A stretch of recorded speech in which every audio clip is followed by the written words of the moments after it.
I'm Danny Otto. Welcome into a brand new episode of That Recap Show. Now, before we get into the episode, just want to issue major spoiler alert. We are going to be going over everything that happened in Season 3, Episode 5 of The Mandalorian. So if you haven't seen that episode yet, you may want to pause this video, head over to Disney Plus, check that out, and then come back and enjoy the breakdown. Now, with that out of the way, let's start the show. Poppin' Off presents That Recap Show.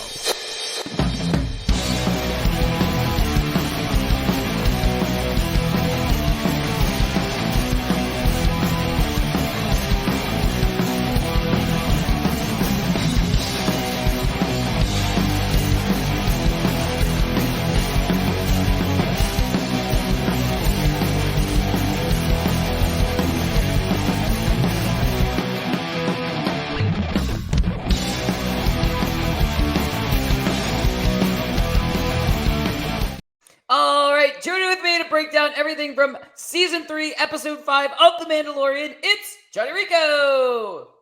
Hello. Hi. How's it going? It's going well. I mean, last week you were saying, we got a short episode, and I was saying, yeah, but we got a lot of stuff in it. We got a longer episode, but we got so much more in it. Like, there's so much.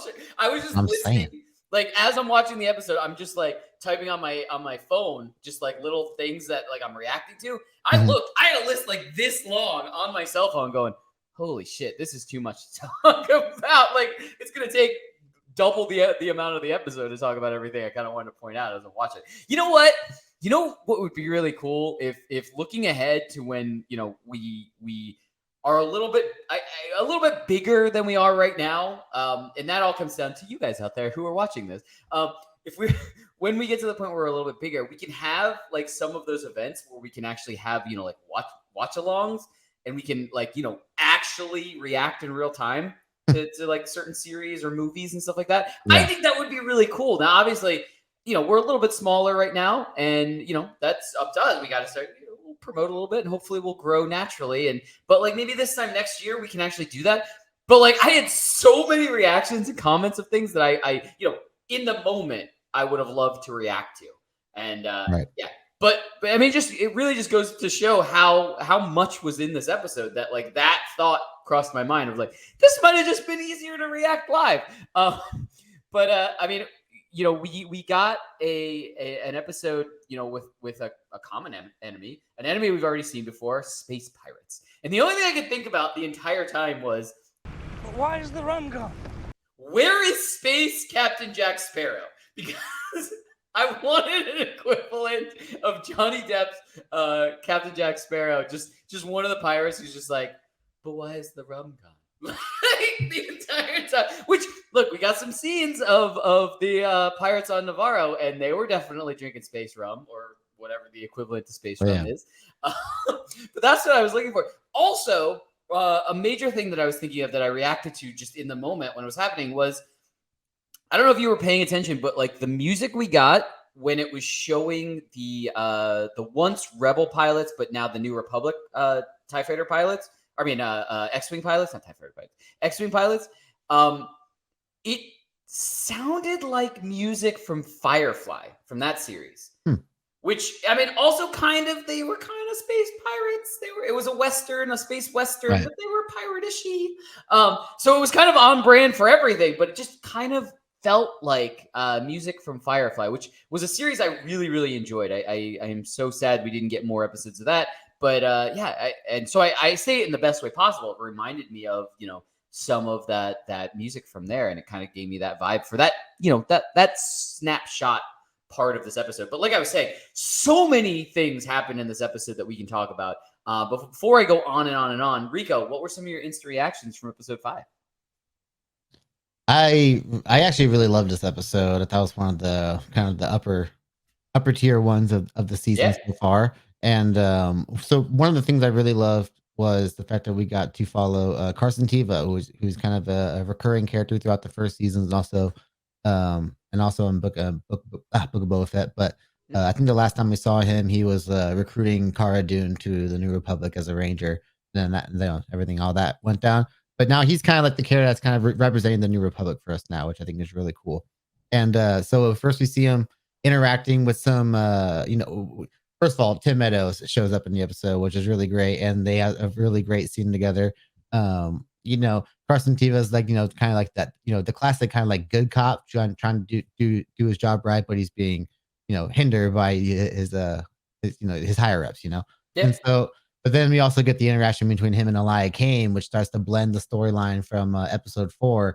So, and then now we're starting to see how this is all starting to factor into the bigger story of the season, really. And we'll definitely get into more of that later on too, because that's going to be some interesting stuff for sure.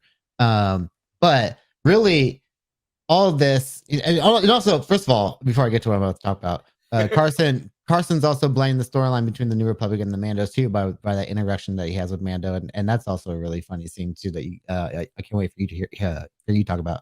But there's a great scene where Carson Teva is standing by kind of like a bar area or whatever it is, but he's approached by freaking Zeb from Star Wars Rebels, and holy crap, I was so excited to see Zeb in live action, really for the first time. And his species, I think, is called the Lazat, the Lasat. I don't know how to pronounce it to be exact, but there's only really 2 major characters that are like that species. One is Zeb from Rebels, of course, and the other one is Jarl Tapal, who is Cal Kestis's Jedi Master from Fallen Order. Okay.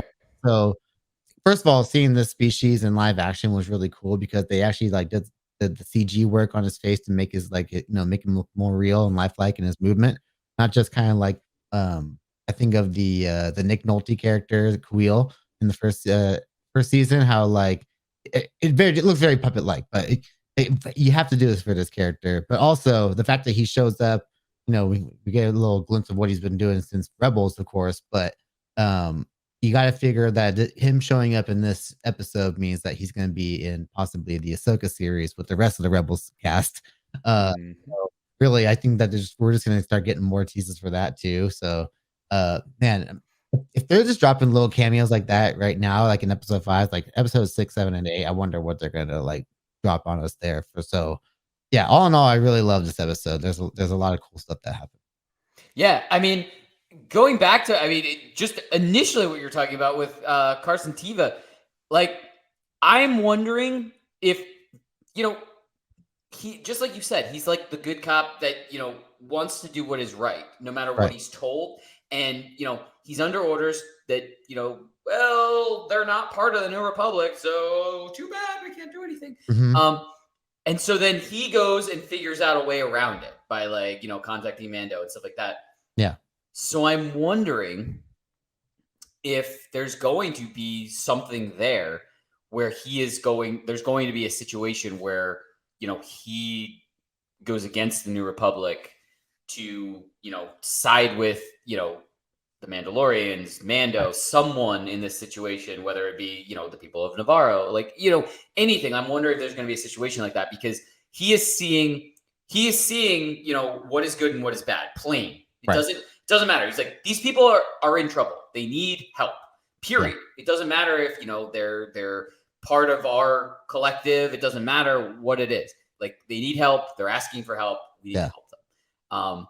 So yeah, I'm really curious to see how he's going to play into the overarch of the entire season and moving forward. I'm really excited to kind of see, the small like breadcrumbs throughout this season already have been really cool to see. And that's just another one that adds there. And we just, we get to see these side characters kind of making decisions on their own that play into the overall story. And I'm really excited to kind of see what his arc ends up being, type of thing in the long run. Right. So, absolutely. You want to get to some big takeaways? Yeah.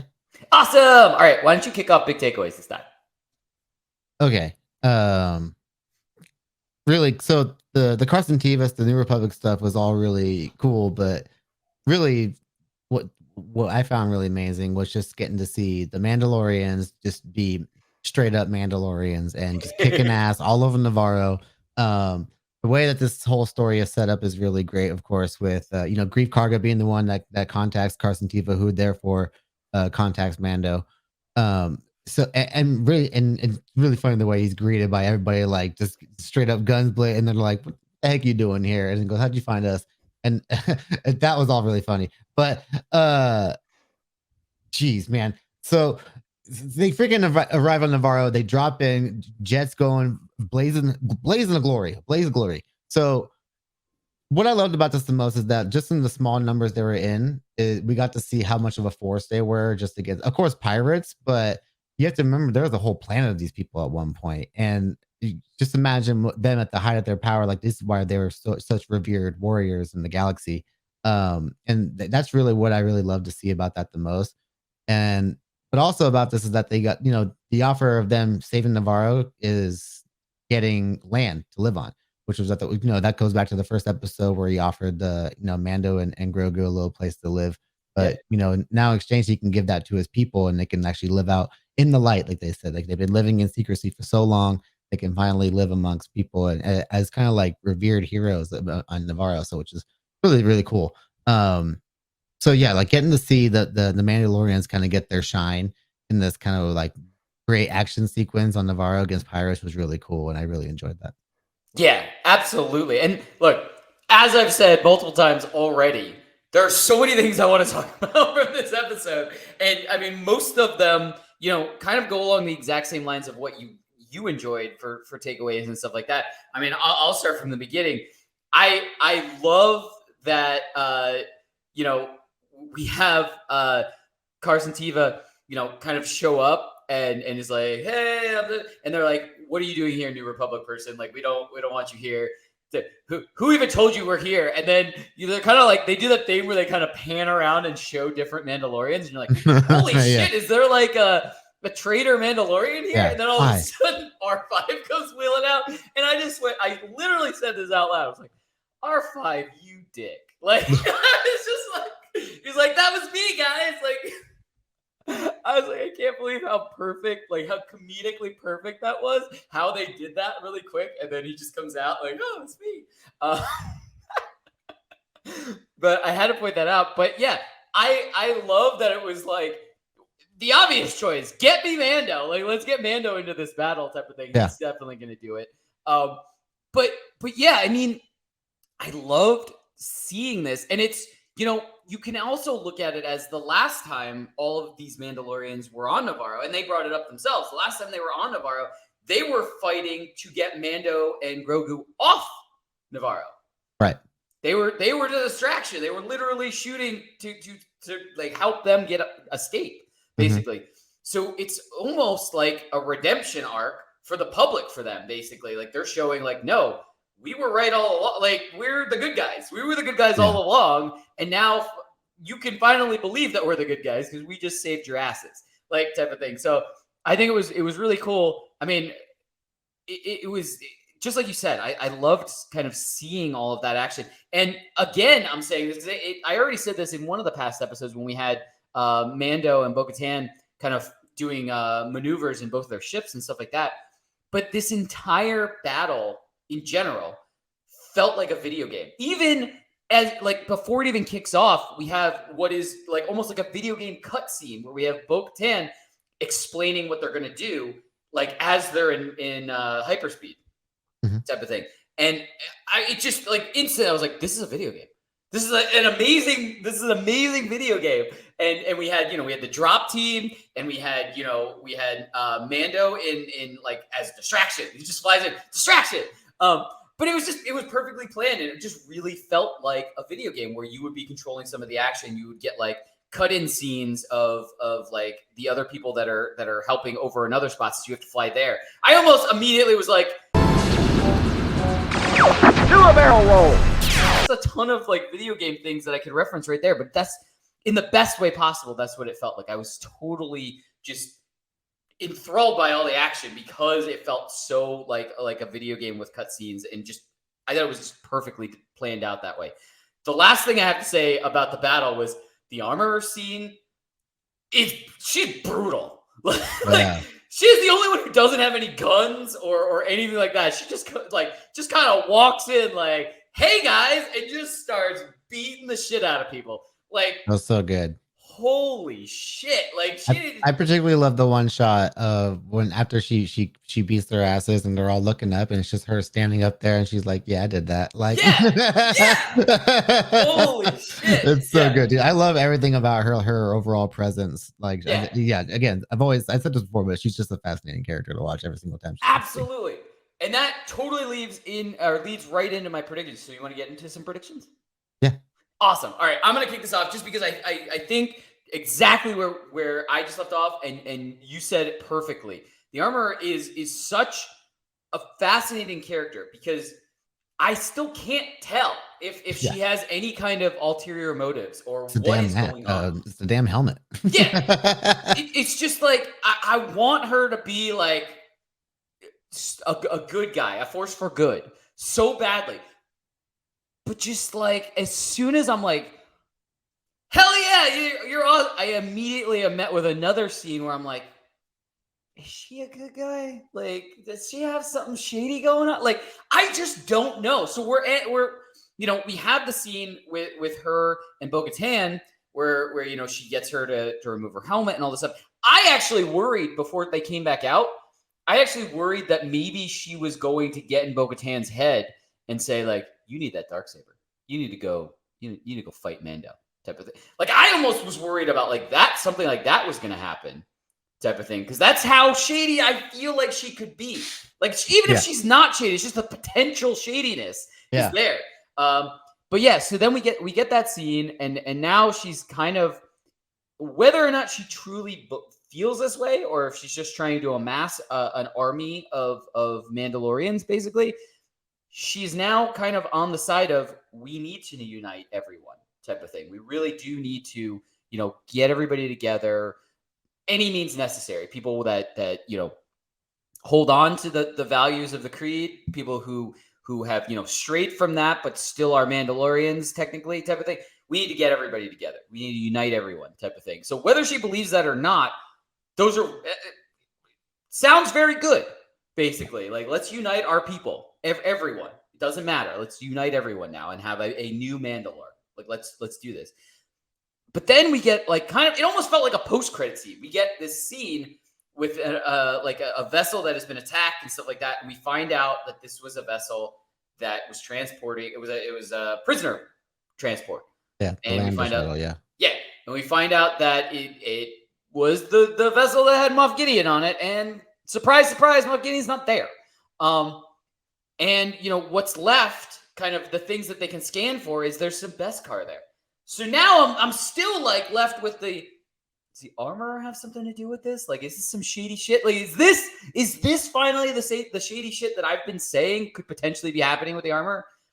Or are they setting up all of the Mandalorians to, as a distraction, so that the New Republic starts going after the Mandalorians for whatever other group, is trying to get Moff Gideon back and is trying to do shady shit, type of thing. Like it was an awesome way to end the episode. Like, because I am left with so many questions that I've had, for a long time, which are the Armorer questions, where like I want to trust her and I want to, but I could see the potential for some shadiness from her.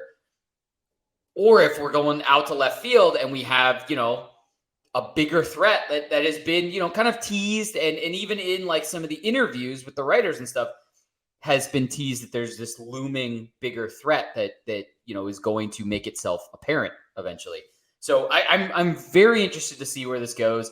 I am so excited after, that tease at the end. And yeah, I mean, that's the best way I can say predictions. Rico, what were some of your predictions from this episode? Yeah, kind of running along the same lines there. Kind of going back to the armor thing. Like when I watched that, I was almost like very, very surprised that she took like that kind of switch right real quickly. I guess that's probably what sets off the red flags for some. But I for some reason I just kind of bought into it. Like I buy into her wanting to unite Mandalore as much as Bo does. So and I also see her as like a smart enough character to see that. But I can also see her possibly playing at something else as well. But yeah, that's going to be a very interesting kind of like storyline to kind of follow through in these last 3 episodes. But of course, again, Carson Teva is kind of dropping these little Gideon hints throughout the episode. Of course, like I heard he didn't make it to trial, and of course, already we're all like that. It's not like surprising, but I'm like, damn it, of course he didn't make it to the trial. Because one of the more frustrating things for me is that we haven't seen any progress of Gideon's story on camera. Of course, like we've been hearing about it, but we haven't really had a chance to like dive into anything with his character. It almost like kind of like hurts the season 2 finale almost, because like everything that happened in that episode like unravels itself off camera. Bo-Katan loses the Imperial cruiser that her and her crew had, and her crew, which that I think that could be a part of the Beskar that we probably saw on the Lando shuttle too. What if it's those Mandalorians that left Bo-Katan and possibly went rogue and somehow for some reason fell under kind of Gideon's rule or employment.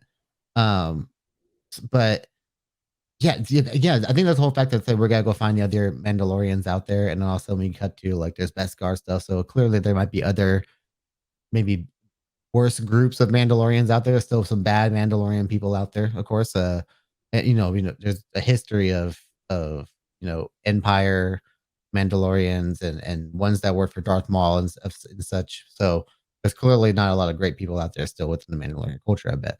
But also like